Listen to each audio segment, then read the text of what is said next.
আর প্রিয় স্নেহের দশম শ্রেণীর ছাত্রছাত্রী বন্ধুরা, আশা করি তোমার সবাই ভালো আছো। আজ আমরা যে বিষয়টি নিয়ে আলোচনা করব, দশম শ্রেণীর সেকেন্ড সামেটিভ অর্থাৎ দ্বিতীয় পর্যায়ক্রমিক মূল্যায়নের বাংলার কোশ্চেন পেপার নিয়ে। দেখো সরাসরি স্ক্রিনে তোমরা দশম শ্রেণীর সেকেন্ড সামেটিভ অর্থাৎ দ্বিতীয় পর্যায়ক্রমিক মূল্যায়নের বাংলার কোশ্চেন পেপারটা দেখতে পাচ্ছ। ফুল মার্কস তোমাদের রয়েছে 40, সময় তোমাদের রয়েছে 1 ঘন্টা 20 মিনিট। একের দাগে রয়েছে সঠিক উত্তর বেছে নিয়ে লেখো যে কোনো 5টি, প্রতিটি প্রশ্নের মান 1 করে 1 × 5 = 5। সে ভয়ানক দুর্লভ জিনিস। ভয়ানক দুর্লভ জিনিসটি হলো সন্ন্যাসীর দেখা পাওয়া, সন্ন্যাসীর কমান্ডলু পাওয়া, সন্ন্যাসীর মতো জীবনযাপন করা, সন্ন্যাসীর পায়ের ধুলো পাওয়া, সন্ন্যাসীর পায়ের ধুলো পাওয়া। নকল পুলিশ সেজে হরিদা ঘুষ নিয়েছিল 8 আনা, 6 আনা, 10 আনা, 14 আনা, 8 আনা। ইন্দ্রজিতের স্ত্রীর নাম ইন্দিরা শর্মা, নিকষা প্রমীলা। প্রমীলা মিথ্যাবাদী কোথাকার? বক্তা রামদাস, গিরিশ মহাপাত্র, নিমাইবাবু, জগদীশবাবু। জগদীশবাবু। প্রলয়োল্লাস কবিতাটি যে কাব্যগ্রন্থের অন্তর্গত তা হলো অগ্নিবাণী, ফণিমনসা, বিষের বাসী, দোলন চাপা। উত্তরে অগ্নিবাণী। সব্যসাচী মল্লিক পেশায় ছিলেন পুলিশ, কেরানি, শিক্ষক, ডাক্তার। ডাক্তার। কর্মধারায় সমাসে প্রাধান্য থাকে পূর্বপুরুষের অর্থে, পরপদের অর্থের, উভয় পদের অর্থের, ভিন্ন অর্থ সমস্ত পদের অর্থের, পরপদের অর্থের। উপনগরী শব্দটি গড়ে উঠেছে সাদৃশ্য অর্থে, পশ্চাৎ অর্থে, সমাপ্তি অর্থে, বিদা অর্থে। উত্তরে সাদৃশ্য অর্থে। দুইটা রয়েছে কম বেশি 20টি শব্দে নিচের প্রশ্নগুলো উত্তর দাও যে কোনো 5টি, প্রশ্নের মান 1 করে 1 × 5 = 5। জগদীশবাবু কিভাবে সন্ন্যাসীর পায়ের ধুলো পেলেন? জগদীশবাবু একজোড়া কাঠের খড়মে সোনার বোল লাগিয়ে সন্ন্যাসীর পায়ের কাছে ধরলে সন্ন্যাসী পা বাড়িয়ে দেন, সেই পাকে জগদীশবাবু সন্ন্যাসীর পায়ের ধুলো নেন।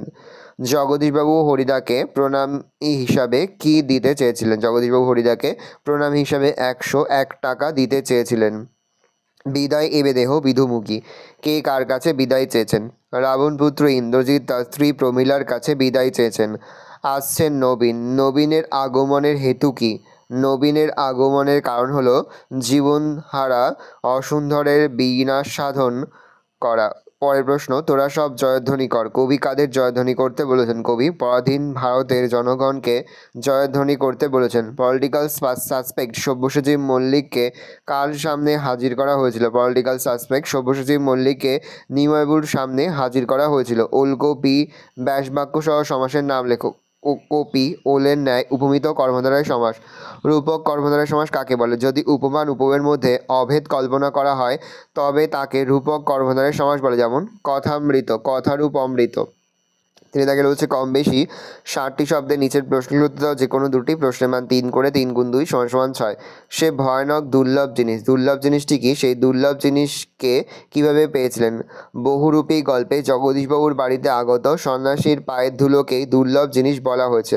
সন্ন্যাসীর পায়ের ধুলো পাওয়া যায় না, অর্থাৎ বিশেষ ব্যক্তি ছাড়া তিনি কাউকেই তার পা স্পর্শ করতে দেন না। জগদীশবাবু খুব কৌশলে তার পায়ের ধুলো পেয়েছিলেন। তিনি একজোড়া কাঠের খড়মে সোনার বোল লাগিয়ে সন্ন্যাসীর পায়ের কাছে ধরেছিলেন। সন্ন্যাসী পা এগিয়ে নতুন খড়ম পরার ফাঁকে জগদীশবাবু তার পায়ের ধুলো নিয়েছিলেন। একাল সমরে নাহি চাহে প্রাণ মম পাঠাইতে তোমার বারংবার। বক্তাকে ইন্দ্রজিৎকে যুদ্ধে পাঠাতে চায় না। ইতিপূর্বে ইন্দ্রজিৎ রামচন্দ্রকে 2বার পরাজিত করেছেন, অথচ মৃত রামচন্দ্র পুনরায় বেঁচে উঠে বীরবাহুকে হত্যা করেছেন এবং সাগরে সেতু বেঁধে রামের সৈন্যরা লঙ্কা আক্রমণ করেছে। স্বয়ং বিধাতা রাবণের বিপক্ষে রয়েছে, না হলে সাগরের জলে কখনো শিলা ভাসে না। হতভাগ্য রাবণ তাই আসন্ন যুদ্ধকে কাল সমর বলেছেন। তার একমাত্র জীবিত পুত্র ইন্দ্রজিৎ, তিনি রাক্ষসকুলের ভরসা। তাই ইন্দ্রজিৎ নিহত হয়ে কনকলঙ্কা একেবারেই শূন্য হয়ে যাবে। তাই পিতা রাবণ জীবিত ইন্দ্রজিৎকে যুদ্ধে পাঠাতে চান না। ভেঙে আবার গড়তে জানে সে চিরসুন্দর। চিরসুন্দরকে ভেঙে আবার গড়তে জানে, কথার তাৎপর্য কী? চিরসুন্দর হলো মহাকালরূপী শিব। শিব একধারে রক্ষক ও সংহারক। সংহারক রূপে তিনি ভয়ঙ্কর, নৃত্য পাগল। যা কিছু জরাজীর্ণ পুরাতন স্থবির সব তিনি ধ্বংস করেন, তারপর নতুন সৃষ্টিতে মেতে ওঠেন। পুরাতনকে ভেঙে নতুনকে আহ্বান করাই হলো তার কাজ। ভাঙার গড়াই তার নিত্য খেলা। এই ভাঙা গড়ার খেলাতেই জগতের যাবতীয় সুখ দুঃখ পরিচালিত হয়। ভাঙার কাজে তিনি অসুন্দরকে ধ্বংস করেন, আর গড়ার কাজে তিনি সুন্দরের প্রতিষ্ঠা করেন। চারে দাগে রয়েছে কম বেশি 150 শব্দে উত্তর দাও যে কোনো দুটি। প্রশ্নের মান 5 করে, 5 গুণ 2 = 10। আপনি তাহলে সত্যি বের হয়েছিলেন? আপনি বিরাগী। বক্তাকে তার এরূপ জিজ্ঞাসার কারণ কি? সুবোধ ঘোষের লেখা বহুরূপী গল্পে আলোচ্য উক্তিটির বক্তা হলো ভবতোষ। ভবতোষ ও তার বন্ধুরা জানে হরিদা মাঝে মাঝেই বহুরূপী সাজেন। জগদীশবাবুর বাড়িতে হরিদা একটা জবর খেলা দেখাবেন, তাও তারা আগে থেকেই জানতো, কিন্তু বিরাগী হরিদাকে তারা চিনতেই পারেনি। খুব অদ্ভুত সাজ এবং অভিনয় ছিল হরিদার, একেবারে আদুর্গা। তার ওপর একটি ধবধবে সাদা উত্তরীয় পরনে, ছোট বহরের একটি সাদা থান, মাথায় ফুরফুরে শুকনো সাদা চুল, ধুলোমাখা পা, হাতে একটা ঝোলা। সেই ঝোলার মধ্যে গীতা। গীতা বের করে তিনি কিছু একটা দেখছেন আর নিজের মনে হাসছেন। ভবতোষ ও তার বন্ধুদের মনে হলো বিরাগী এই জগতের সীমার ওপর থেকে হেঁটে চলে এসেছেন। তার দৃষ্টি শান্ত উজ্জ্বল, এই দৃষ্টি যেন এক প্রকৃত সংসারত্যাগী সন্ন্যাসীর দৃষ্টি। আসলে হরিদা শুধু পোশাকের বাস্তবতা নয়, আধ্যাত্মিক উপলব্ধিকেও একজন সত্যিকারের বিরাগী হয়ে উঠেছিলেন। তাই ভবতোষ তাকে চিনতে পারেনি, কিন্তু হরিদা বাড়িতে সাজের চিহ্ন দেখে আশ্চর্য হয়ে ভবতোষ তাকে এরূপ প্রশ্ন করেছে। Next question, political suspense Sabyasachi মল্লিককে নিমাবাবুর সম্মুখে হাজির করা হইল। পথের দাবি পাঠ্যাংশে সব্যসাচী মল্লিক সম্পর্কে কী জানা যায়? তাকে জিজ্ঞাসাবাদের সময় কী পরিস্থিতি তৈরি হয়? সব্যসাচী মল্লিক পরাধীন দেশের রাজবিদ্রোহী স্বাধীনতা সংগ্রামী। দেশের মুক্তির জন্য তিনি সব কিছু ত্যাগ করে দেশে বিদেশে ঘুরে বেড়াচ্ছেন। অনেকগুলো ভাষাও তিনি পারদর্শী। নিজের পরিচয় জিজ্ঞাসা করা হলে তিনি নিজের নাম বলেন গিরিশ মহাপাত্র। তার পোশাকও ছিল অদ্ভুত। তেলের খনিতেই কাজ করতেন বলে জানান তিনি। তার পোশাকও ছিল অদ্ভুত। বর্মা থেকে তিনি রেঙ্গুনে এসেছিলেন। তার ট্রাঙ্ক থেকে একটা টাকা, লোহার কম্পাস, মাপ করার জন্য কাঠের ফুটবল, কয়েকটা বিড়ি, একটা দেশলাই আর একটা গাঁজার কলকে বের হয়। পুলিশের কর্তা নিমাইবাবু তাকে জিজ্ঞাসা করেন তিনি গাঁজা খান কিনা। তার উত্তরে গিরিশ মহাপাত্র বলেন গাঁজার কলকেটা তিনি রাস্তায় কুড়িয়ে পেয়েছেন, কারোর যদি লাগে তিনি দিয়ে দেন, আর কেউ গাঁজা তৈরি করে দিতে বললে তিনি করে দেন।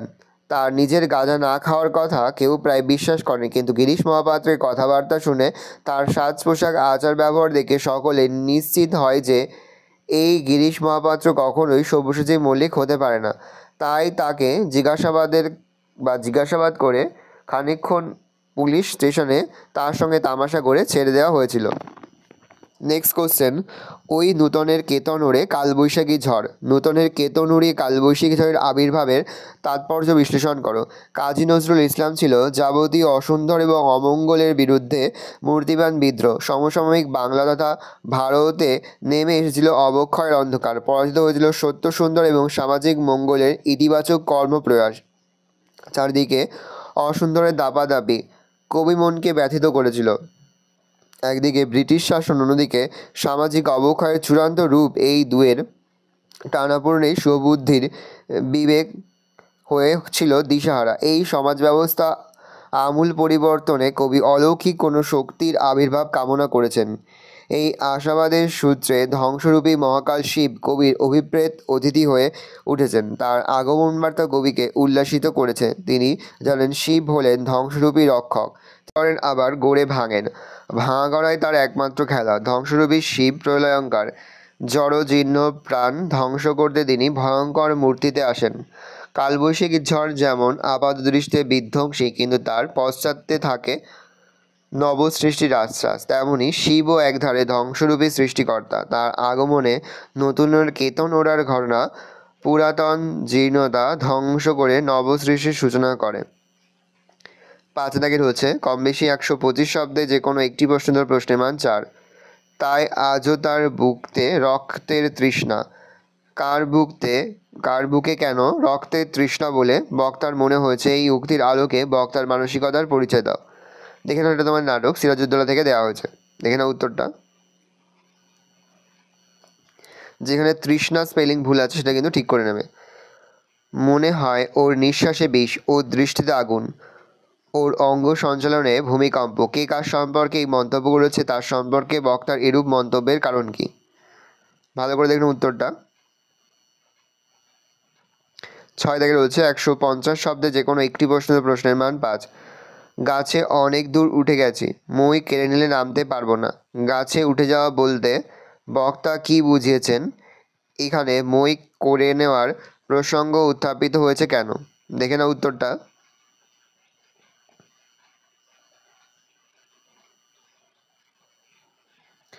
পরের প্রশ্ন, কম্পিটিশনে পড়লে মেয়েটা আমার পা ধোয়া জল খাবে, কোন প্রসঙ্গে কার উক্তি?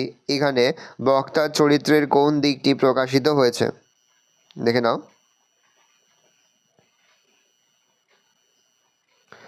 পরে হচ্ছে প্রতিবেদন রচনা করো, যে কোনো একটি প্রশ্নের মান 5।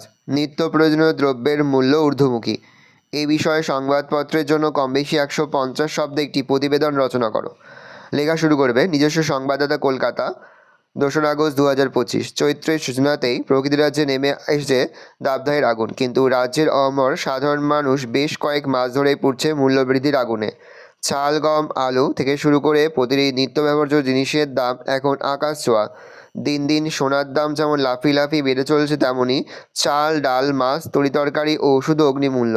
সরকারি এবং আধা সরকারি কর্মচারীরা এবং অন্যান্য উচ্চ বেতনভোগীদের অবশ্যই মূল্যবৃদ্ধির অনুপাতে বেতন বাড়ছে, কিন্তু অধিকাংশ মানুষ এবং তাদের পরিবার আজ এক দুর্বিষহ অবস্থার মধ্যে দিয়ে চলছে। নিম্নবিত্ত মানুষ আজ সন্তানকে দুমুঠো অন্ন তুলে দিতে ব্যর্থ হচ্ছে। এদিকে বারবার ডিজেল এবং পেট্রোলের মূল্যবৃদ্ধি হওয়াতে অবস্থা আরও চরম জায়গায় পৌঁছচ্ছে। অর্থনীতিবিদ এবং কৃষিবিদরা জানিয়েছেন যে পর্যাপ্ত বৃষ্টি না হলে খাদ্যদ্রব্যের দাম আরও বাড়বে। কয়েকদিন আগে দক্ষিণ চব্বিশ পরগনা জেলার এক গ্রামে একটা গোটা পরিবার চরম দারিদ্র্য থেকে মুক্তি পেতে বিষ খেয়ে আত্মহত্যা করেছে। সুতরাং কেন্দ্রীয় রাজ্য সরকার যদি অবিলম্বে সাধারণ মানুষের পাশে এসে না দাঁড়ায়, তবে দেশ এক চরম সর্বনাশের অবস্থায় এসে পৌঁছাবে। পরে বিদ্যালয়ে অনুষ্ঠিত আন্তর্জাতিক মাতৃভাষা দিবস পালনের বিষয়ে একটি প্রতিবেদন রচনা করো। নিউজ সংবাদ, কৃষ্ণনগর, 22শে ফেব্রুয়ারি 2025। গতকাল মহা ধুমধাম করে কৃষ্ণনগর রাষ্ট্রীয় বালিকা বিদ্যালয়ে পালিত হলো আন্তর্জাতিক মাতৃভাষা দিবস। প্রদীপ প্রজ্বলনের মধ্যে দিয়ে অনুষ্ঠানের শুভ সূচনা করেন মাননীয় জেলাশাসক শ্রী বিজয় ভারতী মহাশয়। বিদ্যালয়ের প্রধান শিক্ষিকা শ্রীমতী চৈতালি সরকার স্বাগত ভাষণে বলেন, বাঙালির কাছে আজকের দিনটি বড়ই পবিত্র এবং সম্মানের। মাতৃভাষার জন্য যারা আত্মবলিদান দিয়েছেন তাদের আজকে শ্রদ্ধা জানানোর দিন। অনুষ্ঠানে উদ্বোধন মাননীয় জেলাশাসক বলেন, মাতৃভাষার বিকাশ ছাড়া কোনো জাতি বড় হতে পারে না। আধুনিক যুগে যতই উন্নত ও অগ্রসর হোক, মানুষের ভাষা বা মাতৃভাষার গুরুত্ব আমাদের বজায় রাখতেই হবে। অনুষ্ঠানের প্রকৃত অতিথি প্রখ্যাত ঐতিহাসিক সুধীর চক্রবর্তী বলেন, শুধু অনুষ্ঠান করলেই 21শে ফেব্রুয়ারির মাহাত্ম্য শেষ হয়ে যায় না। বাংলা ভাষা এখন নানাভাবে আক্রান্ত। বাঙালিরা এখন বাংলা ভাষাকে অবহেলার চোখে দেখতে শুরু করেছে। বাংলা ভাষাকে বাঁচাতে হলে 21শে ফেব্রুয়ারির সেই অলৌকিক ভোরকে সামনে রেখে আমাদের শপথ নিতে হবে। এরপর বিদ্যালয়ের ছাত্রছাত্রীদের দ্বারা পরিবেশগত চেতনায় বাংলা ভাষা শীর্ষক গীতি আলোকটি উপস্থাপিত সকলের প্রশংসা অর্জন করে। সবশেষে প্রধান শিক্ষিকা চৈতালি সরকারের ধন্যবাদ জ্ঞাপনের মাধ্যমে অনুষ্ঠানের সমাপ্তি হয়। ভালো করে দেখে নাও, এই রয়েছে টোটাল তোমাদের সেকেন্ড সামারি অর্থাৎ দ্বিতীয় পর্যায়ক্রমিক মূল্যায়নের 10ম শ্রেণীর বাংলার কোশ্চেন পেপার। ভালো কোশ্চেনটা দেখে নাও। তোমরা এই মুহূর্তে 10ম শ্রেণীর আরও একটি বাংলা নমুনা প্রশ্নপত্র দেখতে পাচ্ছ। ফুল মার্কস তোমাদের হচ্ছে 40, সময় তোমাদের হচ্ছে 1 ঘন্টা 30 মিনিট। একে দেখে রয়েছে সঠিক উত্তর নির্বাচন করো। প্রতিটি প্রশ্নের মান রয়েছে 1 করে 1 × 10 = 10। ভালো করে দেখে নাও প্রশ্নগুলো। 2-এর দাগে কম বেশি 20টি শব্দে প্রশ্নগুলির উত্তর দাও। প্রশ্নের মান 1 করে 1 × 7 = 7। জগদীশবাবু কীভাবে সন্ন্যাসীর পায়ের ধুলো পেয়েছিল? বুড়ো মানুষের কথাটি শুনো। বুড়ো মানুষ কোন কথা বলেছিল? সীতা পতিকে মায়া বিমানব বলা হয়েছে কেন? বধূরা প্রদীপ তুলে ধর। বধূরা প্রদীপ তুলে ধরবে কেন? সংখ্যাপূর্বক বহুব্রী ও দ্বিগু সমাসের পার্থক্য লেখো। শ্রীহীন শব্দটির ব্যাসবাক্যসহ সমাস নির্ণয় করো। পূর্বপদ ও উত্তরপদকে উদাহরণ দিয়ে বুঝিয়ে দাও। তিন জায়গায় রয়েছে প্রসঙ্গ ও নির্দেশ সহ কম বেশি 60টি শব্দের মধ্যে উত্তর দাও। প্রশ্নের মান 3 করে 3 × 3 = 9। হরিদার জীবনে ভাতের হাঁড়ি মাঝে মাঝে শুধু জল ফুটিয়েই সারা হবে। বক্তা এই কথা মনে হবার কারণ কি, বা বক্তার এই কথা মনে হওয়ার কারণ কি? হরিদার জীবনে ভাতের হাঁড়ি মাঝে মাঝে শুধু জল ফুটিয়েই সারা হবে, অথবা সে ভয়ানক দুর্লভ জিনিস। এখানে সে বলতে কি বোঝানো হয়েছে? তাকে দুর্লভ বলার কারণ ব্যাখ্যা করো। পরের প্রশ্ন, হাই বিধি বা মম প্রতি বক্তাকে তিনি এমন কথা বলেছেন কেন? 1+2 অথবা রয়েছে, কহিলা কাঁদিয়া ধ্বনি, কে কেঁদে উঠেছিল, তার কান্নার কারণ কি? 3-3 বাবুটির স্বাস্থ্য গেছে কিন্তু শখ 16 আনায় বজায় আছে, তা স্বীকার করতে হবে। বাবুটিকে তার শখ 16 আনায় বজায় আছে তা কিভাবে বোঝা গেল? অথবা রয়েছে, এবার মহানিশার শেষে আসবে উষা অরু শেষে। মহানিশা কি? এই মন্তব্যের মধ্যে দিয়ে কবি কিসের ইঙ্গিত দিয়েছেন? 4 দাগে রয়েছে কম বেশি 125 শব্দে যে কোনো একটি প্রশ্ন ধরে প্রশ্নের মান 4। বাংলা শুধু হিন্দু নয়, বাংলা শুধু মুসলমানদের নয়, মিলিত হিন্দু মুসলমানের মাতৃভূমি গুলোবাগ এই বাংলা। বক্তাকে বক্তার এই মন্তব্যের তাৎপর্য লেখো। 4-2 অপরকে বঞ্চিত করেছে সিংহাসন পেয়েছ, সে সিংহাসন তোমাকে শান্তি দেবে ভেবেছ। এখানে বক্তার মন্তব্যে যে প্রতিহিংসার স্বরূপ উদ্ঘটিত হয়েছে তার তাৎপর্য লেখো। পরের প্রশ্ন 5 দাগে রয়েছে কম বেশি দেশ শব্দে যে কোনো একটি প্রশ্নের মান 5। এটা বুকের মধ্যে পুষে রাখুক। এটা বুকের মধ্যে পুষে রাখ। 4-2 অপরকে বঞ্চিত করেছে সিংহাসন পেয়েছ, সে সিংহাসন তোমাকে শান্তি দেবে ভেবেছ। এখানে বক্তার মন্তব্যে যে প্রতিহিংসার স্বরূপ উদ্ঘাটিত হয়েছে তার তাৎপর্য লেখো। 5 দাগে রয়েছে কম বেশি দেশ শব্দে যে কোনো একটি প্রশ্নের মান 5। এটা বুকের মধ্যে পুষে রাখুক। বুকের মধ্যে কি পুষে রাখার কথা এখানে বলা হয়েছে? বক্তার এমন ভাবনার কারণ কি? তোর আসল লজ্জা জলে, আসল গর্বও জলে। কে কার সম্পর্কে এই কথা বলেছে? বক্তব্যের তাৎপর্য আলোচনা করো। 6 দাগে রয়েছে কম বেশি দেশ শব্দের মধ্যে যে কোনো একটি প্রশ্নের মান 5। বিদ্যালয়ে প্রাথমিক স্তর থেকে ছাত্রছাত্রীদের ইংরাজি শিক্ষার প্রয়োজনীয়তা বিষয়ে দুটি অভিভাবকের মধ্যে একটি কাল্পনিক সংলাপ লেখো। আর 2024 সালের টি-20 বিশ্বকাপ জয় ভারতের এই বিষয়ে একটি প্রতিবেদন রচনা করো। তাছাড়া তোমরা করবে রিসেন্ট একটি বিমান দুর্ঘটনা হয়েছে, এই বিমান দুর্ঘটনা সম্পর্কে একটি প্রতিবেদন রচনা করো। ভালো করে দেখে নাও। আশা করি ভিডিওটা ভালো লেগেছে। ভিডিওটা ভালো লাগলে ভিডিও লাইক করে দিতে ভুলবেন না। আমার চ্যানেল নতুন হওয়া লাল কালার সাবস্ক্রাইব প্রেস করে পাশে বেল আইকন প্রেস করে যখন নতুন কোনো ভিডিও আপলোড করি সবার ফার্স্ট নোটিফিকেশন পেয়ে যাও। আর এই ভিডিওটি তোমার বন্ধু বান্ধবী আত্মীয়স্বজন সবার মধ্যে কিন্তু অনেক শেয়ার করে যে বছর 10ম শ্রেণীতে পড়ছে। আমরা কিন্তু ইতিমধ্যেই 10ম শ্রেণীর প্রতি বিষয়ে সিলেবাস প্রশ্ন এবং নমুনা প্রশ্নপত্র কিন্তু আপলোড করুন। এখনও পর্যন্ত সেই ভিডিওগুলো না দেখে থাকো, ভিডিওগুলো কিন্তু তাড়াতাড়ি দেখে নাও।